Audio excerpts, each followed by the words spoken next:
তবে ভুল বইটা সত্যি বলতে অনেক ইন্টারেস্টিং করে বানাইছি। ক্রাইম থ্রিলার বই তো অনেক সুযোগ পেয়েছি যা মন চায় তাই করার। হোয়াট ইফ হস্টেজরা জানবে না তাদেরকে কারা জিম্মি করছে, বাট যারা জিম্মি করছে তারা হস্টেজদের মধ্যেই আছে। ওকে, ইন্টারেস্টিং।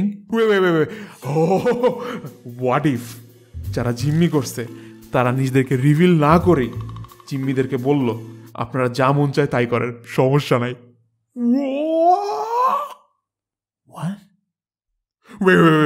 হোয়াট ইফ যারা জিম্মি করছে তারা নিজেরাও জানে না তারা কেন জিম্মি করছে।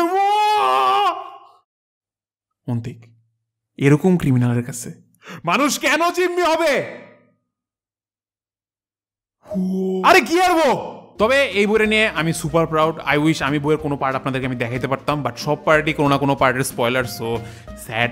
আর এদিকে প্যারাহিন 4 তো প্যারাহিন 4ই। এবারে প্যারাহিন 4 কমিক্স আরো হার্ড টাচিং, আরো ভার্সিটি লাইফের সাথে রিলেটেড এমন কিছু বানানোর চেষ্টা করছি। এই দুইটা বই সহ সব বই পাওয়া যাবে তামরুল পি স্টলে, আর রকমারিতেও বইমেলার ডিসকাউন্টে পেয়ে যাবেন, যারা ঢাকায় আসতে পারবেন না তাদের জন্য।